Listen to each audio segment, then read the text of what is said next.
Tomorrow at the Vatican, a historic four-day summit begins on clerical sex abuse in the Catholic Church. It follows a year packed with allegations from Catholic dioceses around the world. Now, fingers are also pointed squarely at Pope Francis. Victims and even high-ranking officials are accusing him of inaction. As special correspondent Christopher Livesay reports from Rome, the fallout is already tarnishing the legacy and the credibility of the man many call the People's Pope.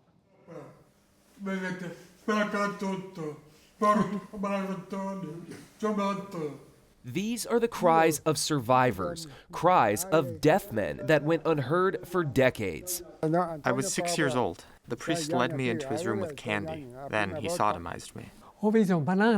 He raped me with a banana, then told me to take a Coca-Cola.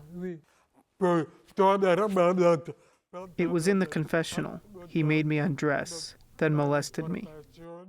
As children, they attended the Catholic-run Antonio Provolo Institute for the Deaf in Verona, in northern Italy. They're among 67 former students who allege that clergy physically and sexually abused minors there from the 1950s through the 1980s. I cried for help, but everyone was deaf. No one could hear my screams. Nothing ever happened to them. The Pope has never done anything.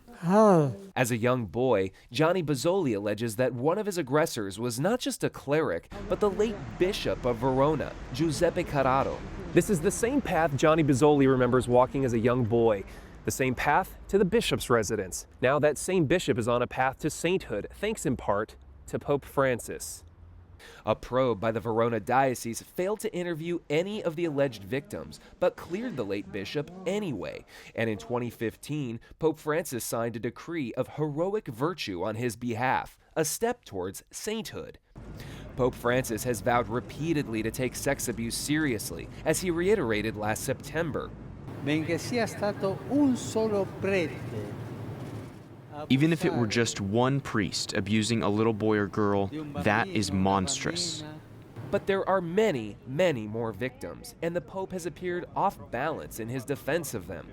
Last year in Chile, Francis publicly dismissed accusations that Bishop Juan Barros witnessed sexual abuse of minors by a priest as calumny.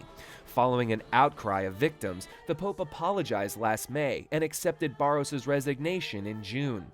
In one explosive case, Francis was accused by an archbishop of ignoring the past sexual misconduct of the former Archbishop of Washington, D.C., Theodore McCarrick.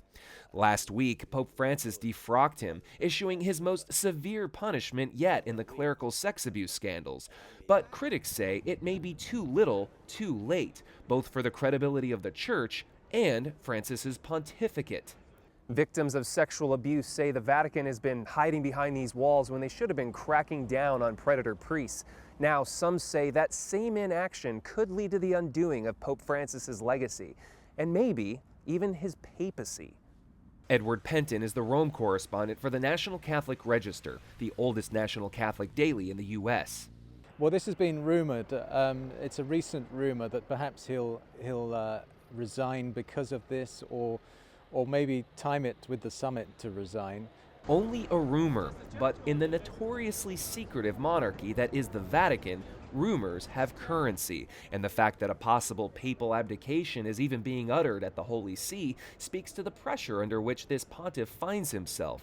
But I think it'll depend on how much he's willing to listen to his critics, and this hasn't been a great attribute of his in the past. He doesn't seem to like listening to his critics. He doesn't like being corrected.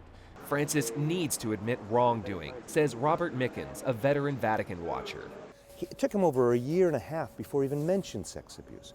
I really believe the Pope has to come clean on this and say, I made a mistake. I, too, was negligent. And I think he has the credibility to do that in a convincing way that could help change this. Archbishop Charles Scicluna is the Vatican's former chief sex crimes prosecutor and a key organizer of the conference.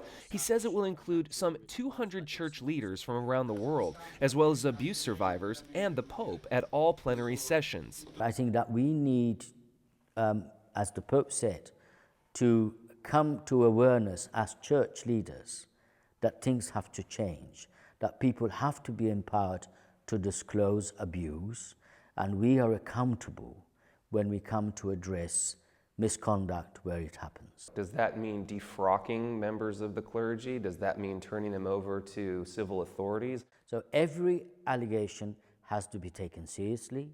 Every allegation has to be investigated. Mandatory reporting laws according to domestic law available have to be followed. So cooperating with local authorities. Absolutely. Scicluna says the church in the U.S. has come a long way since abuse and cover-up scandals erupted within the Boston Archdiocese, prompting the resignation of then-Archbishop Cardinal Bernard Law in 2002. But globally, he says, church leaders need to do more. Here in Italy, the Vatican's own backyard, clergy have been slow to even recognize abuse. Are there really church leaders who still don't recognize that sex abuse is a problem in the church? This is not about the United States of America, it's about the Catholic Church, but we understand that the United States is a leader in child protection, and there are things that I think the Catholic Church around the world looks to learn from the United States. Pope Francis is on the record on a number of occasions expressing a determination to address the issue. Is Pope Francis going to resign? I think the only person who knows that is Pope Francis, so you'd better ask him. Just this month, Pope Francis acknowledged more instances of abuse in the church, this time against nuns. Ci sono stati sacerdoti e anche vescovi. There are some priests and also bishops who have done it. And I think that it's continuing because it's not like once you realize it that it stops. It continues. And for some time, we've been working on it. One more crisis before a conference that sets big expectations. Survivors like Pier Paolo Zanatta hope the conference will spark meaningful change and consequences. Francis must use the event to kick out every last predator priest, defrock them and kick them out. Cardinals, bishops, priests, everyone. And if he doesn't? Then people won't believe in the church anymore. For the PBS NewsHour, I'm Christopher Livesay in Rome.